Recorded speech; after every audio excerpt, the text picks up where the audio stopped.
Hi, hello, నమస్తే. మళ్ళీ మరో శుక్రవారం వచ్చేసింది. డే ముందుగానే, శుక్రవారం ఒక రోజు ముందుగానే గురువారం నాడు కింగ్డమ్ సినిమా రిలీజ్ అయింది.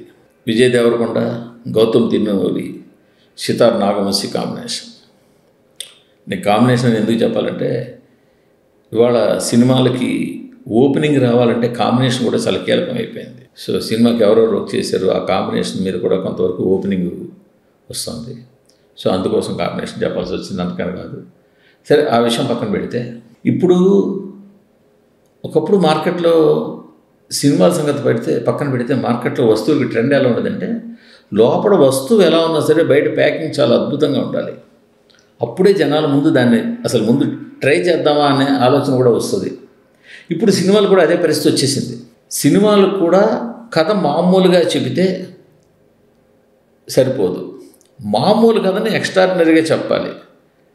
మామూలు కథని ఎక్స్ట్రాడినరీ లెవెల్ స్కేల్లో చెప్పాలి.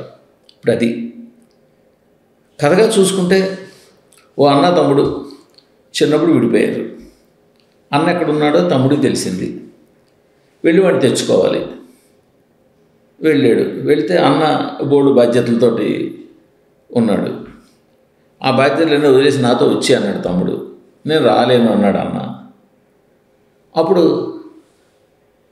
తమ్ముడు ఏం చేశాడు?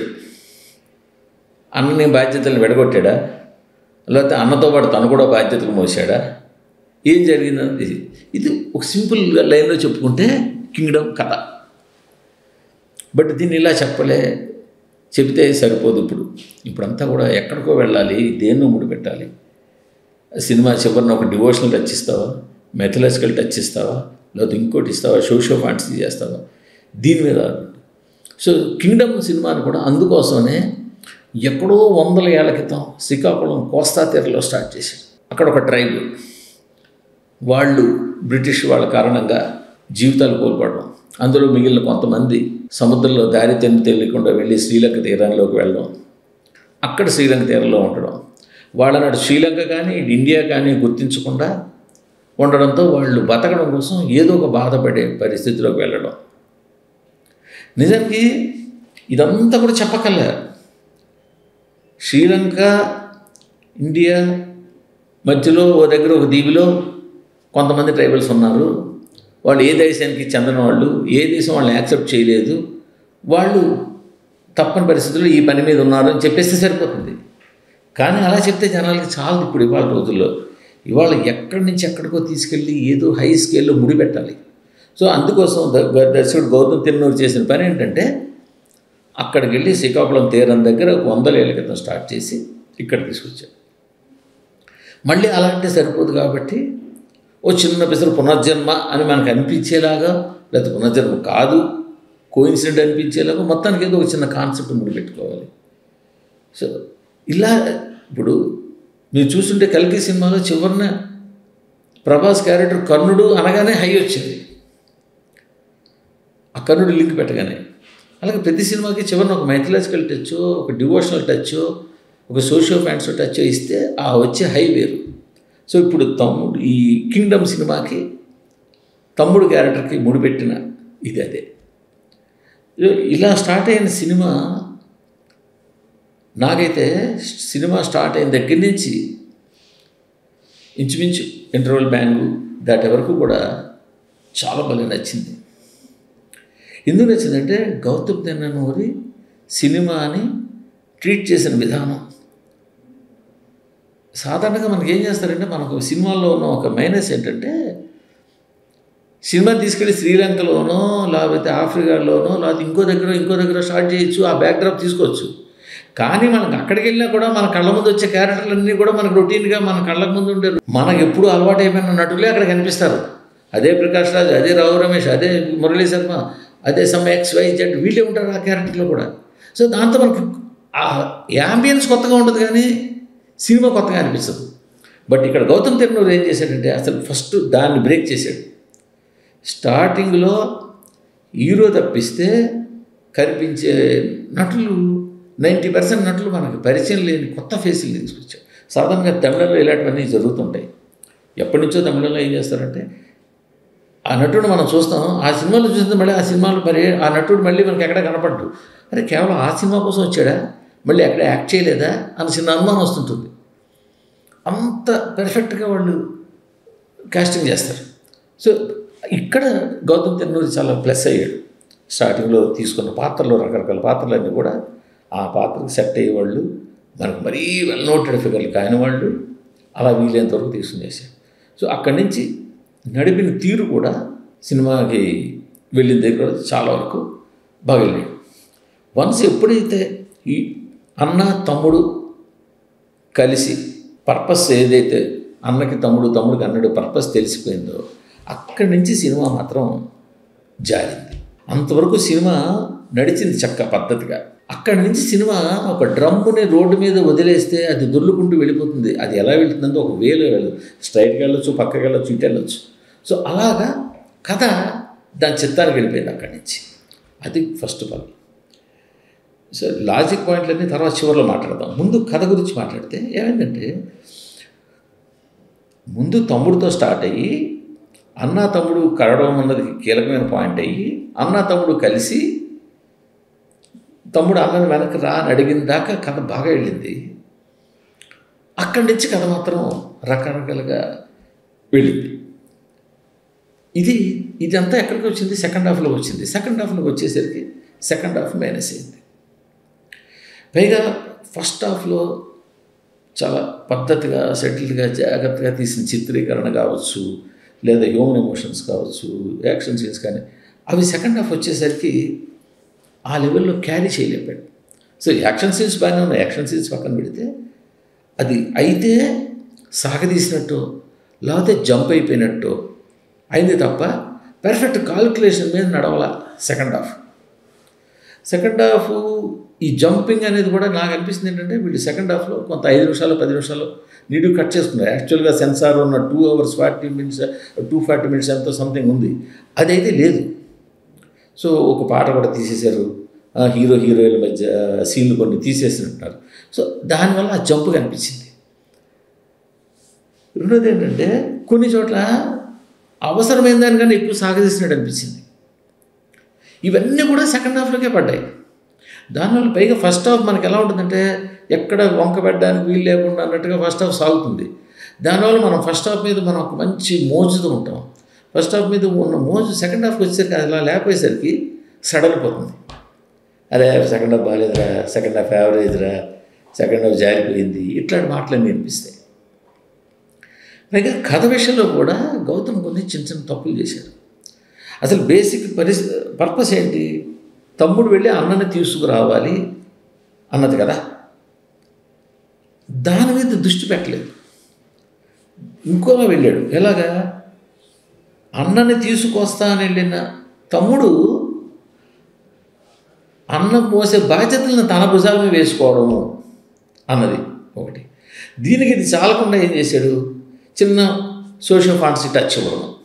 ఆ సోషల్ ఫాంటసీ పైగా ఏం చేశాడు, ప్రీ క్లైమాక్స్ అయిపోయిన తర్వాత ఎందుకో తెలియదు మరి తొందరగా నెరేటివ్ ఫార్మాట్ తీసుకుని చక్క కట్ షాట్లు వేసుకుంటూ, అది చిన్నప్పుడు ఇలా పచ్చబొట్టు పడింది, ఇలా వచ్చింది, ఇదంతా డెస్టినీ డ్రైవ్ చేసింది, అంతకుమించి ఇంకోటి ఏం కాదు అన్న చేసి అంతవరకు వచ్చిన జర్నీని రివర్స్లో డీకోడ్ చేసి 2 సెకండ్లో తేల్చేసినట్టు చేసేస్తే దాంతో ప్రేక్షకుడు కొంచెం చిన్న అయోమయానికి గురవుతాడు.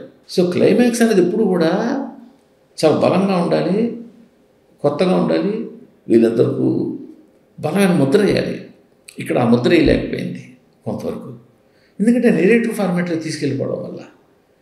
ఇంకో విషయం పోస్తే ఫస్ట్ హాఫ్కి సెకండ్ హాఫ్ వస్తే, సెకండ్ హాఫ్లో జనాలు మామూలుగా అయితే పెద్దగా లాజికల్ చూడరు.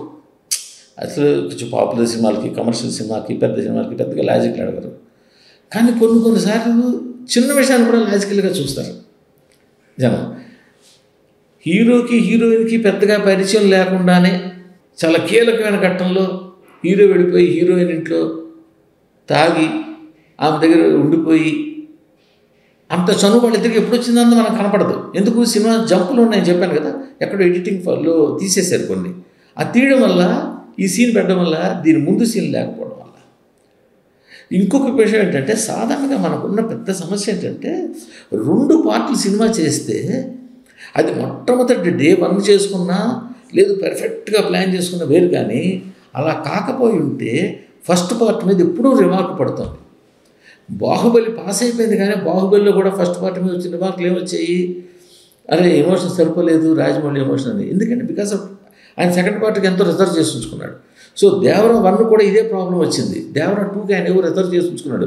సో దేవరా 1 అసంతృప్తి అయిపోయింది. అదేవిధంగా ఇక్కడ కూడా అదే పరిస్థితి. దీన్ని 2 భాగాలు అనుకోవడం వల్ల హీరోయిన్ ఎపిసోడ్ కావచ్చు, లేకపోతే హీరోయిన్ క్యారెక్టర్ కావచ్చు, లేకపోతే ఇంకేవేవో కావచ్చు, ఇవన్నీ కూడా సెకండ్ హాఫ్ పెట్టుకోవడం వల్ల ఫస్ట్ హాఫ్ వెల్త్లో సెకండ్ హాఫ్ వెల్త్ అయిపోయింది. సో ఈ విధంగా చూస్తుంటే ఇంకొకటి ఏంటంటే కథ మీద ఇంకా కొంచెం బలంగా వర్క్ చేస్తుంటే బాగుండేది. ఎందుకంటే కేవలం ఒక్క సీన్ ఆధారంగా హీరోని అండర్ కవర్ ఆపరేషన్కి పంపడం అంటే అదేంటో నాకు అర్థం కాలే.